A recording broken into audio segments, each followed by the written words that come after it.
शादी के बाद विदाई का समय था। नेहा अपनी माँ से मिलने के बाद अपने पिता से लिपट कर रो रही थी।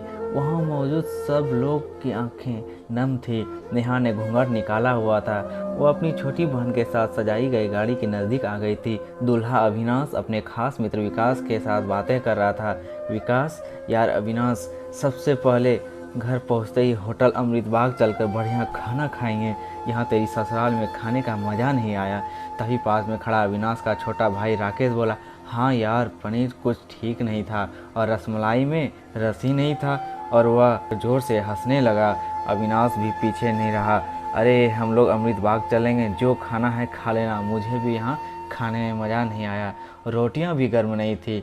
अपने पति के मुंह से यह शब्द सुनते ही नेहा, जो घूंघट में गाड़ी में बैठने जा रही थी, वापस मुड़ी। गाड़ी की फाटक को जोर से बंद किया। घूंघट हटाकर अपने पापा के पास पहुंची।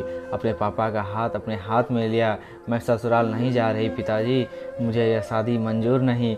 यह शब्द उसने इतने जोर से कहे कि सब लोग हक्के बक्के रह गए। सब नज़दीक आ गए।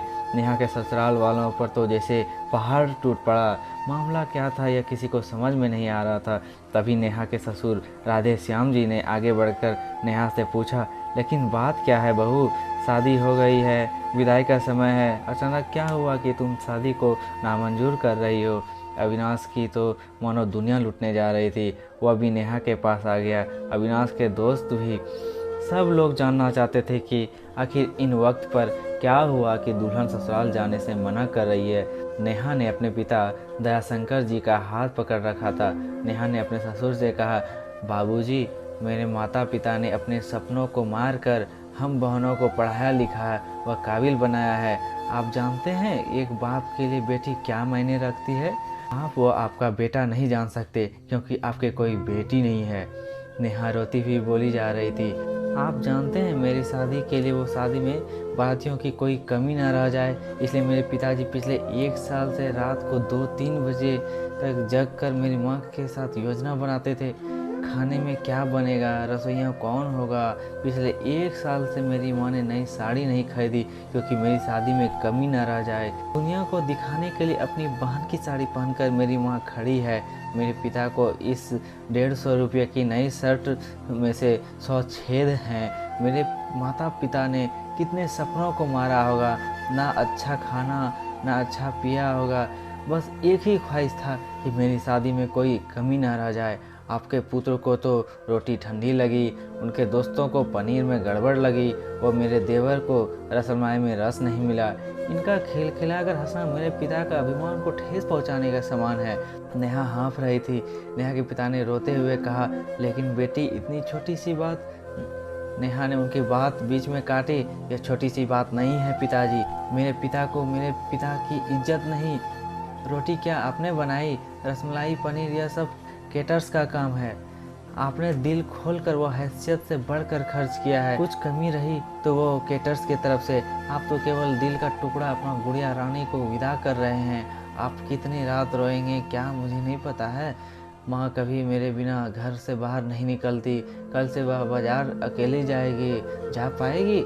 जो लोग पत्नी या बहू लेने आए हैं वो खाने में कमियां निकाल रहे हैं। मुझ में कोई कमी आपने नहीं रखी। यह बात इनकी समझ में नहीं आई। दयाशंकर जी ने नेहा के साथ सर पर हाथ फिराया। अरे पगली, बात का बतंगड़ बना रही है। मुझे तुझ पर गर्व है कि तू मेरी बेटी है, लेकिन बेटा इन्हें माफ़ कर दे।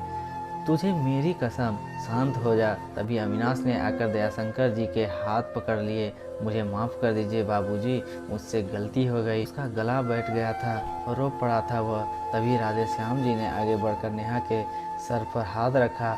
मैं तो बहू लेने आया था, लेकिन ईश्वर बहुत कृपालु है, उसने मुझे बेटी दे दी। वो बेटी की अहमियत भी समझा दी। मुझे ईश्वर ने बेटी नहीं दी, शायद इसलिए कि तेरी जैसी बेटी मेरे नसीब में थी। अब बेटी इन नालायकों को माफ़ कर दे। मैं हाथ जोड़ता हूँ तेरे सामने। मेरी बेटी नेहा मुझे लौटा दे। और दयाशंकर जी ने सचमुच हाथ जोड़ दिए थे। वो नेहा के सामने सर झुका दिया। नेहा ने अपने ससुर के हाथ पकड़ लिए। बाबूजी, राधे श्याम जी ने कहा। बाबूजी नहीं, पिताजी। नेहा भी भावुक होकर राधे श्याम जी से लिपट गई थी। दयाशंकर जी ऐसी बेटी पाकर गौरव की अनुभूति कर रहे थे। नेहा अब राजी खुशी अपने ससुराल रवाना हो गई थी, पीछे छोड़ गई थी आंसुओं से भीगी अपने माँ पिताजी की आंखें।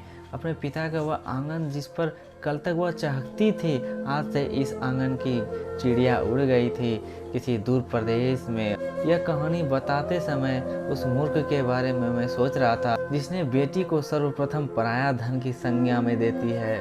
बेटी माँ बाप का अभिमान व अनमोल धन होता है, पराया धन नहीं।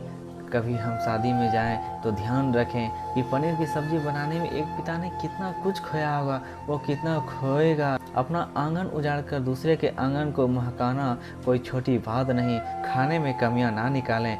बेटी की शादी में बनने वाले पनीर, रोटी या रसमलाई पकने में उतना समय लगता है जितना लड़की की उम्र होती है। यह भोजन सिर्फ भोजन नहीं, पिता का अरमान व जीवन का सपना होता है। बेटी की शादी में बनने वाला पकवानों में स्वाद कई सपनों के कुचलने के बाद आता है और उन्हें पकने में सालों लगते हैं। बेटी की शादी में खाने की कद्र करें।